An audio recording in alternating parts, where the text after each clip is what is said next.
Peace, y'all. How's your spirit? Thank you for coming. Thank you for listening. Thank you for sharing this space with me. Ooh, Lord. Oh, Spirit. This timeline that we're living in and what we're experiencing. Like many of you and all of us,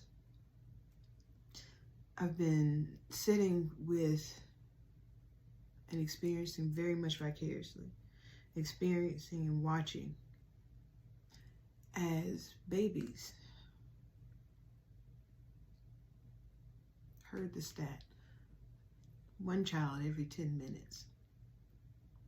While babies are taken from this earth. And hearing the wails of mothers and fathers and grandmothers and grandfathers and siblings and uncles and gunkles and tanties, whole families gone. And I've been sitting with Spirit, and I've been sitting with Spirit with this particular download for a couple of weeks now, because I quite honestly haven't been able to say it in too many times or too many spaces without being kind of overwhelmed with the feelings. So if I have a lot of pauses, I ask for some grace and compassion and love as this comes through, and I'm trusting Spirit, angels, and guides of unconditional love, light, and protection to cover this space, to bless this space, to make this space sacred. And my voice will be just an amplification of the offering of Spirit that will reach the ears, the minds, and the hearts, the souls of those who would receive it. That love and light and peace rule the day. It is my offering to be a conduit of love, light, and protection, to be a conduit of compassion and love, to be the embodiment thereof. And so I offer these words. Thank you. Thank you, H.Y.P.E. Thank you. And so sitting with Spirit and in just deep grief and sorrow and pain and just sadness of everything that's going on. The genocide of the Palestinian people. Every day atrocities. And the folks and the people of the Congo and Sudan. And I just keep sitting with Spirit and asking, like, why is this happening? Why does this continue to happen? How is it that there are multiple genocides happening in my lifetime, in this timeline? And how is it that there's been genocides, there have been ethnic cleansing, there's been massacres, there have been mass casualties in every generation? How is this happening again? And the words just kind of kept coming. Genocide and massacre, genocide and massacre. Well, why is this happening? Multiple places in the globe, it's a genocide and massacre. How is this happening for another generation? Genocide and massacre. We kept saying it would never happen again. Genocide and massacre. There were rules to make sure that this doesn't happen again, that countries were supposed to agree to, and everything else like that. Genocide and massacre. And like, Spirit, why is this still happening in our timeline? And what is ours to do? What is mine to do? What is mine to do? Genocide and massacre. But then Spirit offered another word, invitation. Genocide, massacre, and invitation. But Spirit, that doesn't make sense to me. What? But these babies, the cries of the mothers and the grandmothers and the fathers and these babies and these people crying out for God, for people who say they love them to do something for a conscience, to rise up and be a conscience of action. That there will be a mercy and there will be a ceasefire now. Genocide, massacre, invitation. Genocide, massacre, and invitation. An invitation to what? Invitation to what? It's an invitation for us to save our souls, the soul of humanity. It's an invitation for us to save the soul of humanity. And I'm sure when I say salvation, people are going to automatically associate with Jesus and Christianity and heaven and hell and fire and everything else like that. But just if you could just be open to just be in this space with me and just sit with the invitation to save the soul of humanity. It's beyond any religion. It's beyond any belief system. It's beyond any ism. It's beyond any of this, because when we have multiple genocides happening at the same time, in the same timeline, in the same lifetime, that all of humanity can see it, there's almost no excuse. There's almost no excuse for us to not name the genocides that are happening and to do something about it. We've all arrived here in these human forms to witness and see that this is a genocide happening. What are we going to do? Humanity is being wiped out, baby by baby, mother by mother, parent by parent, father by father, aunts and uncles, and other people who might have been alone all their entire life, mistakenly.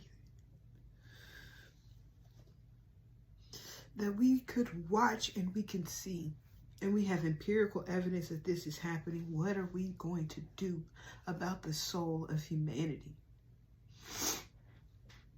This is our time and our option, our invitation to save the soul of humanity. Time and time again, we've been given these invitations for us to look at it, for us to do something radically different, for us to not repeat the same things that have been shown and done to us and through history.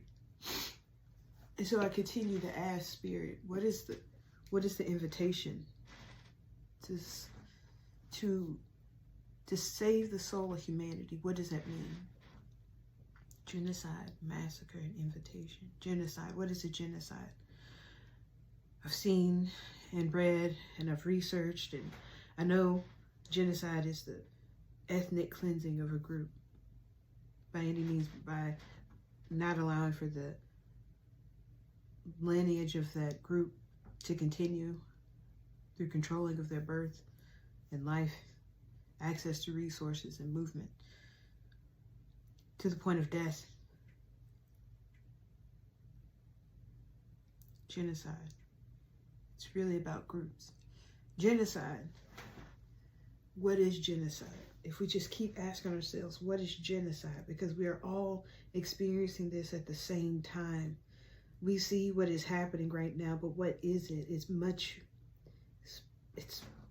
bigger and it's smaller than this. Genocide, massacre, invitation to save the soul of humanity. If we were to step back and ask, what is it boiled down? Genocide is what has happened when there's this seed of separation that's been given a conducive environment and nourishment to thrive. Genocide is the compounded and systemic materialization of a deep-seated belief in separation and otherness, otherhood, them, us over here, we are, they, them, those over there, they, can be wasted, literally. They can be taken away, them. But we over here, us and ours, we are protected. It's this deep seed of separation compounded by individual, by community, by nation. The deep seed of genocide is a deep belief in separation and otherness. So much so that entire systems have been created to ensure that the otherness happens. That has been secured and has been protected, and that even the amount of bloodshed that could be shed would only try to reinforce it. But if we can see that this is about otherness and separation and keeping people apart and trying to see to distract us from the truth of our humanity that makes us one, because every human being is the same human being. We're all beings. We're all human beings. What we breathe, the essence of who we are, our beinghood, we are all human beings. And so when we have the ability to allow ourselves and our consciousness and our lens and our beliefs and our actions to reflect such otherness, to see that there is no connection between the human beings in front of you and yourself, that is a reflection, and that is symptomatic of a deep-seated belief in otherness, of them versus us, of ours versus theirs, of separation and distance.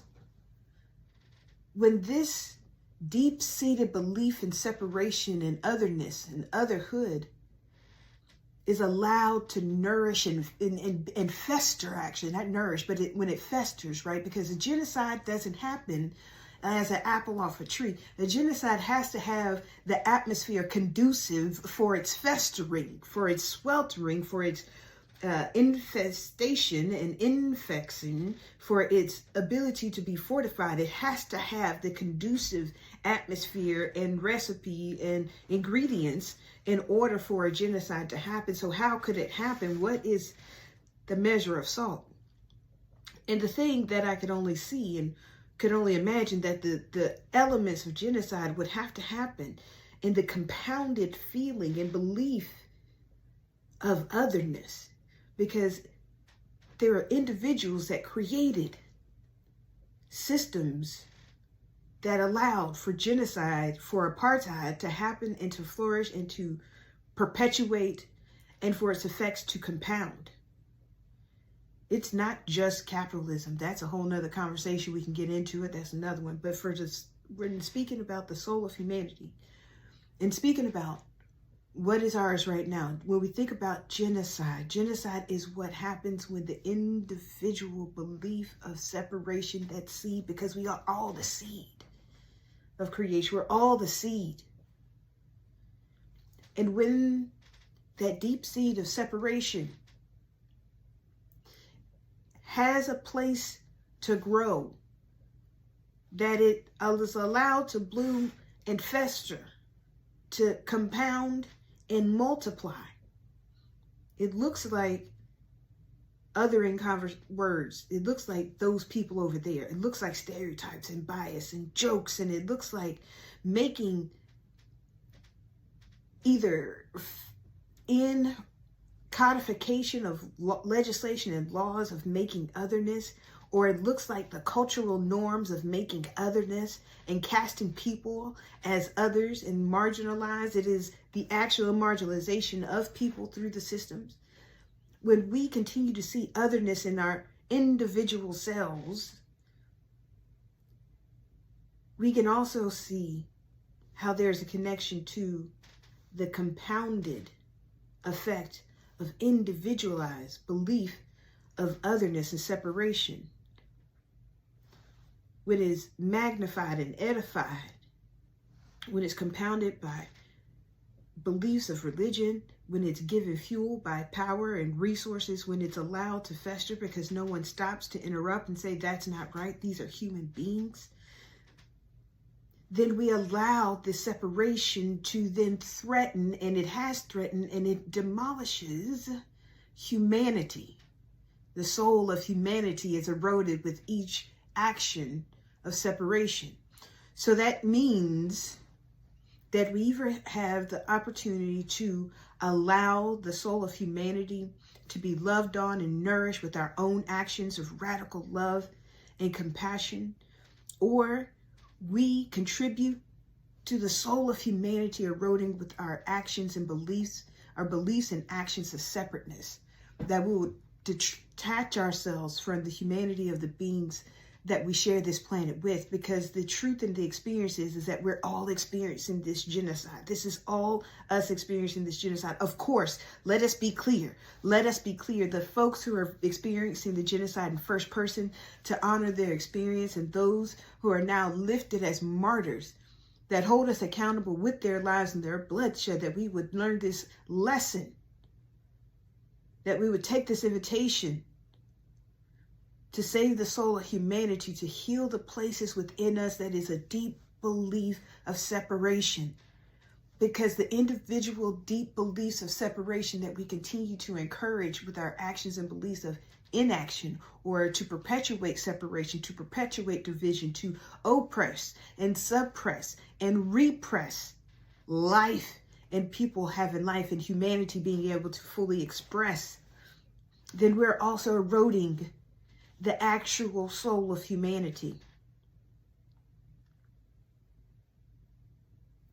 Genocide, massacre, invitation. Genocide, massacre, invitation. An invitation for us to save the soul of humanity. But what is mine to do? What is mine to do? There are so many different actions and so many different resources and so many different links and people that you can follow and can give your money to, your time to. You can use your body into the streets. You can use your art. You can give what you can give, whatever that looks like. And this event and these events of genocide didn't happen overnight. It was compounded. It happened over time. It had to have an environment conducive for genocide to happen.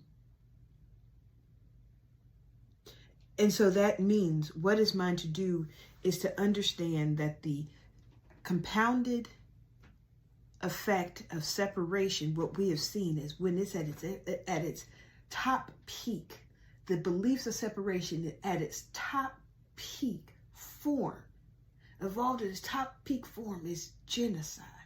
If that's what I know, what happens when it's given the time, resources, the body, the power, the support, the pressure in order to reach this evolution, if I've seen it in multiple times, in multiple places, then what can I do to make sure that I make this environment that is me in every space that I'm in, every place that I can make a decision that is for an element of power, where I can actually create a space where more people have the table, when I can speak truth to power, when I can say, no, we will not allow the humanity to be taken. We will not allow children to be killed. We will not allow people to be oppressed. We will not allow people to not be free in their own land. We will not allow for folks to not be able to access medical care. We are going to ensure that folks are able to breathe, that children can look to the sky and not fear the sky, that children can look to the sky and see that it is theirs, that they can expand and be free and not fear the skies from bombardment and attack. We have to be the ones that say in our own lives and in our own selves that we will not allow for this deep belief in separation to have root and have provenance within ourselves. And it starts with us also knowing, because it's not just the others, because the reflection of or the experience of seeing someone and having a draw of disgust, or seeing a group of people and have a draw of disgust, or seeing a group of people living or existing have a draw of disgust, or having a visceral reaction of attacking, or to withdraw resources and to try to smite a people, humanity, to have that visceral reaction to smite people, that you would have that type of power, that you would believe that. We have to see and understand that that same seed of separation can live within us. Where we draw away from humanity, where we try to be numb to the experience of humanity and what human beings are being subjected to, when we are given an option to choose to love, we are given the invitation to choose to save the soul of humanity. How many more times do we have to see what happens when we keep making others? And I'm not saying that diversity and uniqueness and the whole beautiful tapestry that is the human experience should be blotted out to be a beige or flatlined. No, we honor and we uphold and we celebrate and we encourage the celebration of these, but it does not mean it's at the expense of the humanity of another. If it's at the cost of the humanity of another, it's too high of a cost to have my loyalties and convictions. If it means that humanity would be smited, if it would mean that I would sacrifice the soul of humanity, then I will not have allegiance to anything that's been given to me by any man that would say is worthy of defending to the point of killing babies.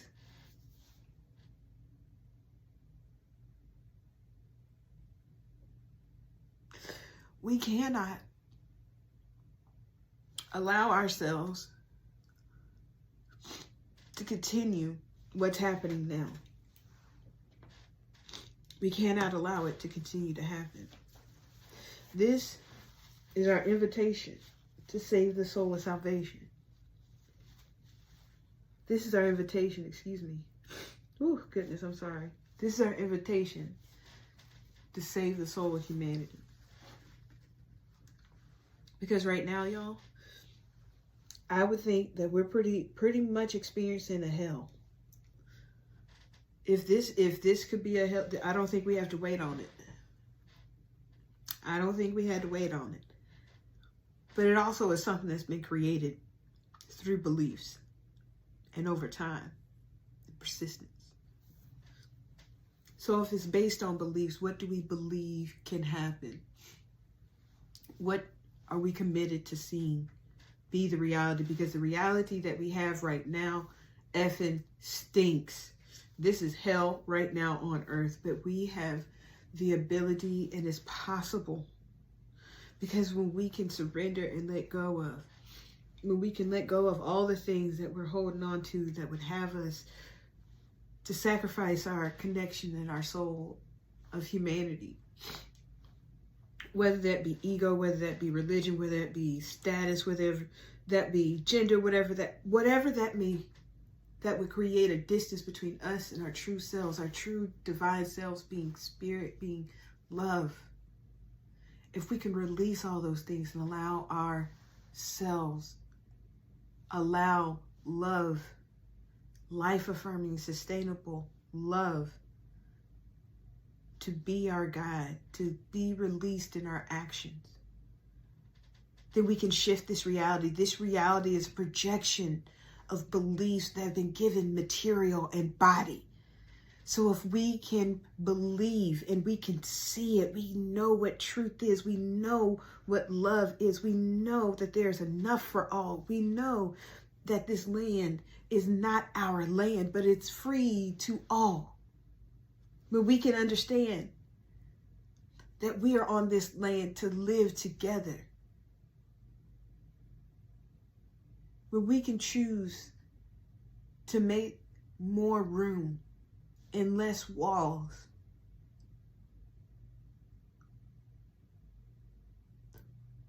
When we can commit to love and compassion. If we can give ourselves the ability to imagine and to be in a place of hope of what we have to see and what we truly believe, Palestine is free. That we would truly believe and we can see that there is enough for all. That Black, brown people of this world will be free and are free. That our land is healed, that our waters are healed, that our air is healed. We can then decide what is ours to do to make it happen. And love in action looks like, what is mine to do with being love in action? Because the revolution is going to be the complete and total opposite of what we have right now. And it's possible. We can manifest, we can make that material by our power and our might, by our hands and our feet, through our voice, through our ballot, through our bodies, through the gifts and the talents and the lanes that we've been given, that we choose to be the embodiment of compassion and love in a radical and revolutionary way. And it's not always soft, and it's not always tender, and it's not always passive. It takes up space. It is expansive. It interrupts. It disrupts. It confronts. It brings it to the forefront. It is transparent. It faces it with fear even being there, looming in the space. Love shows up and says, no. Love shows up and says, not anymore, never again. We will not have that. We will not have children dying. We will not have mothers wailing, grandmothers wailing, fathers and uncles and grandfathers, brothers and sisters and nibblings and siblings. Lost generations by the hand of hate and division, by the hand of separation. Never again. What can I do to release love? Radical love, because what I see here is radical separation and division and hate and atrocities of what happens when separation is compounded. What can I do to release love and be radical love and compassion? Because we are experiencing these genocide, and we can decide. We are the ones that can save us. The soul of humanity requires us not to be numb, but to take action. The soul of humanity is crying out for us to take the invitation in every day and every space to not allow our soul to be a place where genocide, where separation can thrive. That we make ourselves unconducive to genocide thriving and festering. We will make ourselves inhospitable to separation. We'll make ourselves inhospitable to numbness. And that we will lean into the pain and the dissonance and what is coming up for us, as opposed to allowing it to go down, allowing the conversations to keep going, instead being one that's willing to be an interrupter, to say we are not going forward in this way, where we continue to be distant, where we will continue to allow humanity to continue to suffer because of our allegiance to separation, because our loyalty to separation, that we will release it. Because this is now gone from a seed to poison, to a cancer that's taken over. But we are the antidote. We that believe in love and light must be of love and light in everywhere, in every space that we are given. That we make intentional, mindful commitments daily to release love. that we will interrupt any threat to the soul of humanity. That we will be the keepers of the light. That we'll be given this, our sacred soul commission, our charge, to be the embodiment of love, to be the embodiment of compassion. Genocide, massacre, invitation. Genocide, massacre, invitation. Who will save our souls but ourselves?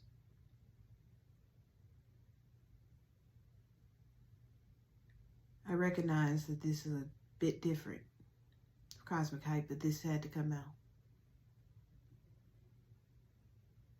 I trust it'll serve who's been calling for it. I trust it'll serve those who have been feeling this as well. But I have so much hope and I have so much faith, because if we were able to arrive at this place together, that means that we can arrive at the solution together. It means that the healing is also here in the space. That means the balm is here. Because if we can all be gathered in love, we can edify love, we can uplift love, we can draw all to love and give love in action, in tangible and sustainable ways. We can change this reality. This reality is malleable. This reality can transform. This reality can and will yield. We are called right now in this moment. We're here on this earth, in this timeline, together to usher ourselves a humanity, consciousness, ourselves, humanity, the soul of humanity, to deliver ourselves from this evil. We are here to deliver ourselves from this evil. And we have to do it together. It's so massive. It's impossible to do it individually. It's impossible. We have to reach for each other. We have to reach for each other.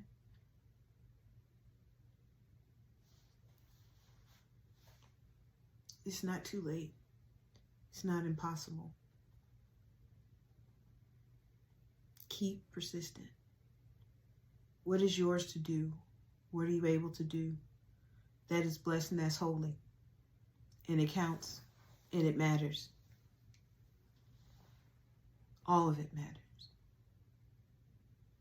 Your offering of your life matters. Because you are whole. You are holy.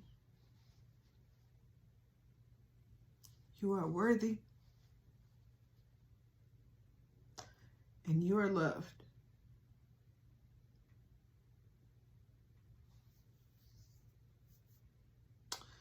This has been a Cosmic Hype moment. Have your perspective elevated. It's all right. We're going to be all right.